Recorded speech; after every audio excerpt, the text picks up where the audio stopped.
Each month on a random Saturday, I choose to participate in the Scraps to Embellishments with Ginger's Corner. Now, Ginger's Corner is a Facebook group and a YouTuber that uses scraps to make embellishments.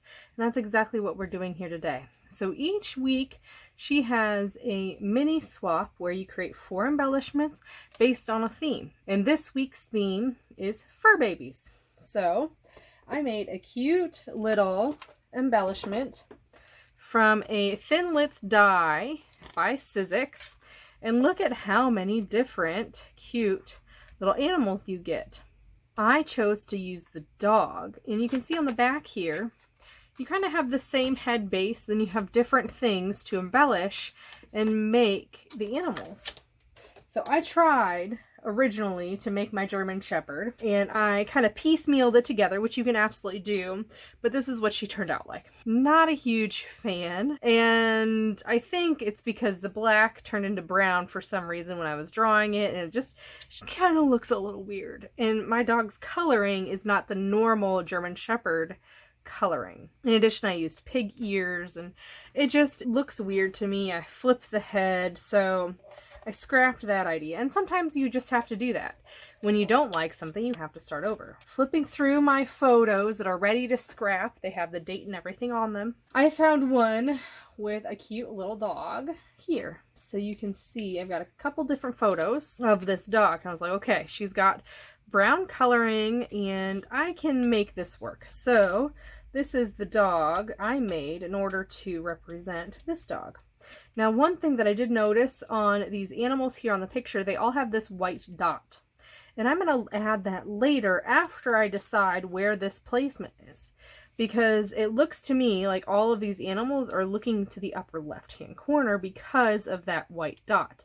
So I don't want to add that until I've decided where this is going to go on my page. So in fashion, I am going to go ahead and just use this embellishment on a page right away, because I don't like to have embellishments just sit there. I'm using my Counterfeit Kit Challenge kit all month long.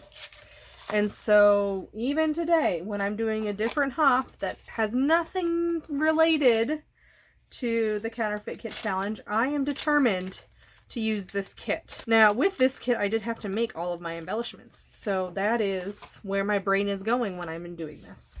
So I'm choosing this brown paper as my background because there's a lot of brown in my photos. I'm going to lay this down for ease of use. This is a sticker guide from Happy Planner that allows you to add stickers to this and peel them up. But I also can use it as a layer so that if I need to layer things, I can lift this up and not disturb what's underneath it. It's pretty great. So what I'm thinking is I'm actually going to use both, and I'll show you why in just a minute. I'm going to place my photos here, and I'm going to use a sketch from Follow a Sketch February. So this is still on my desk even though it is April. And this sketch is from stucksketches.blogspot.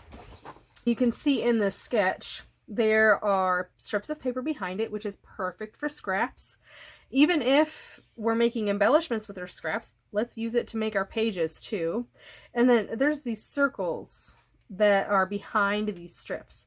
So I want to be able to lift all of the strips that I placed down so that we can get some elements underneath our paper strips here. So I've used a ton of scraps, and I cut them anywhere between 1.25 inches and 1/2 inch wide. And they all kind of have green or blue, and I matted my photo so it has a blue border. But I am going to try to get some pink on this layout. I'm going to lay my paper strips down. I want these paper strips to be kind of in line with the background because that does have lines on it. And I don't want to go too far up. Let's see. And I do have to be aware of where kind of my photo is going to be, right? Like, that's going to be way too short. So I'm going to have to move this over. And I might have to use my longer strips in strategic places. So like that one can go there. Shorter strips can go over on this side because that's where my photo is going to land. And I do kind of want these to be even across the top here. So I'm just going to go ahead and try to layer everything out and we'll be back. So I got them all laid out. As you can see, I kind of staggered it. And I think this is going to work. Let's fingers crossed here. So if I lay this right here, I can shift things a little bit, make sure it's tucked under, and then I can put this one right down here, shift things down a little bit, up a little bit, all that kind of stuff. And voila, I got it so that I have these paper strips going back and forth. Boom. Now I want to get that little circle in the background. Now, I played with the idea of actually using stitching, and I didn't want to do that. It's a little bit too hard, so I grabbed some hearts. So I die cut these with my nesting hearts. So I thought it'd be cute to land that kind of right there. Now this is why I have this, right? So now I can decide, okay, do I like that or do I want to flip it? I can totally use background, the back of it. And I really like the contrast between that light paper and that brown. So instead of a second heart, what I think I'm going to do is I'm going to fussy cut some of these out. And then I'll be able to kind of tuck them in as embellishment clusters and still get the color. Don't forget, I have this as well that I can cut out too. So, but I want to get some of that darker maroon and light pink scattered. I'll get that going. And I do want to put my dog on here. And I think she's going to land down here. I kind of like this diagonal design idea. I do have some hearts, so I can get this heart theme kind of scattered throughout.